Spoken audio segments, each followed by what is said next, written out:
এক ভাই প্রশ্ন করেছেন যাকাত কার উপর ওয়াজিব এবং কোন সময় ওয়াজিব এবং যাকাতের উৎস কি। বর্তমান সময়ে খুবই গুরুত্বপূর্ণ প্রশ্ন এবং যাকাত ইসলামের স্তম্ভ থেকে একটি গুরুত্বপূর্ণ স্তম্ভ, যেটা হাদিসে পাকের মধ্যে আসছে, বুনিয়াল ইসলাম আলা খামসিন শাহাদাতি আল্লাহ ইলাহা ইল্লাল্লাহ ওয়া আন্না মুহাম্মাদুর রাসূলুল্লাহ ওয়া ইকামিস সালাতি ওয়া ইতাইজ যাকাতি ওয়া সাওমি রমজান ওয়া হজ্জ বাইতুল্লাহ আও কামা ক্বালা আলাইহিস সালাতু ওয়াস সালাম। নামাজের পরপরই গুরুত্বপূর্ণ স্তম্ভ হচ্ছে যাকাত। যারা যাকাতের নেসাবের মালিক হবে তাদের উপর যাকাত আদায় করা ফরজ। কাদের উপর যাকাত ফরজ? আকেল বালেগ মুসলমানের উপর, যদি সে ঋণ মুক্ত থাকে আর সে নেসাবের মালিক হয়, আর ওই নেসাব যদি তার কাছে হাওলানে হাওল পূর্ণ 1 বছর তার হাতে অতিবাহিত হয়, তাহলে ওই ব্যক্তির উপর যাকাত ওয়াজিব। যাকাতের উৎস আমাদের দেশের মধ্যে বলা যায় 4টি বলা যায় যাকাতের উৎস। একটা হচ্ছে গিয়ে সোনা, 2 নম্বর হচ্ছে গিয়ে রূপা, আর 3 নম্বর হচ্ছে গিয়ে ব্যবসায়ী আসবাবপত্র, আর 4 নম্বর হচ্ছে গিয়ে নগদ ক্যাশ টাকা।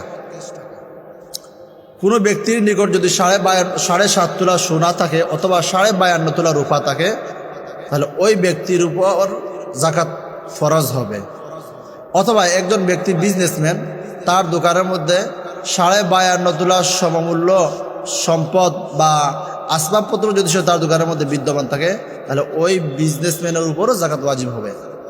অথবা একজন, সে তার কাছে সোনাও নেই রূপাও নেই এবং সে বিজনেসম্যানও না, কিন্তু তার কাছে নগদ ক্যাশ টাকা আছে, তার কাছে যদি সে 52.5 তোলা রূপার সমমূল্য টাকা তার হাতে বিদ্যমান থাকে আর ওই টাকা পূর্ণ 1 বছর তার হাতে অতিবাহিত হয়ে যায়, তাহলে ওই ব্যক্তির উপরও যাকাত ওয়াজিব হবে।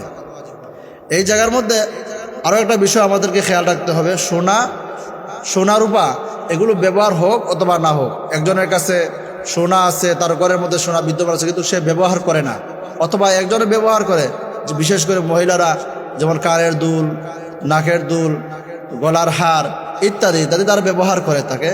ব্যবহৃত হোক অথবা না হোক, সর্ব অবস্থায় যদি সে ওই সোনা 7.5 তোলা হয়, শুধু সোনা 7.5 তোলা হয়, আর এই 7.5 তোলা সোনা তার কাছে পূর্ণ 1 বছর অতিবাহিত হয়ে যায়, তাহলে তার উপর যাকাত ওয়াজিব। অনুরূপভাবে রূপার ক্ষেত্রেও ব্যবহার করুক অথবা না করুক, যদি সে এই 52.5 তোলা তার কাছে বিদ্যমান থাকে আর পূর্ণ 1 বছর অতিবাহিত হয়ে যায়, তাহলে তার উপরও যাকাত ওয়াজিব হবে। বিজনেসের ব্যাপারে বলা যাচ্ছে, একজন বিজনেসম্যান, তার কাছে এই 52.5 তোলা রূপার সমমূল্য সম্পদ যদি তার দোকানের মধ্যে বিদ্যমান থাকে, ব্যবসায়ীটা ব্যাপক, যে কোনো জিনিসের ব্যবসা হতে পারে।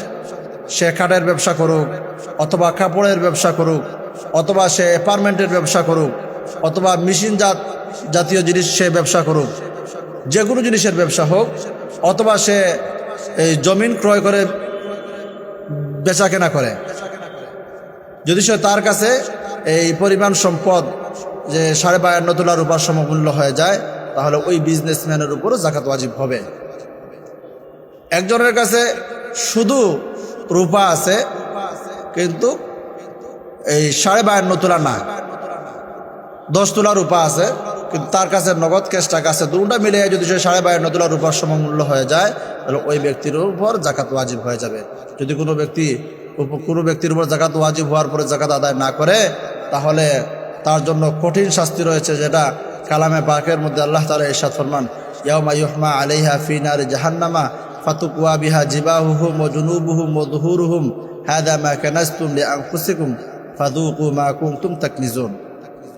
যাদেরকে আল্লাহ তাআলা সম্পদ দিয়েছেন, মাল দিয়েছেন, কিন্তু তারা বখালতি করে যাকাত আদায় করে না, কিয়ামতের দিন ওই সমস্ত সম্পদকে জাহান্নামের আগুনের মধ্যে গরম করা হবে এবং এই গরম জিনিস দ্বারা তার গালের কপালের মধ্যে দাগ দেওয়া হবে, তার ডানে বামে দাগ দেওয়া হবে, তার পিঠের মধ্যে দাগ দেওয়া হবে এবং বলা হবে, এগুলো হচ্ছে ওই সম্পদ যেগুলো তোমরা দুনিয়ার মধ্যে একত্রিত করে রেখেছিলে, আজ তোমরা এর স্বাদ উপভোগ করো।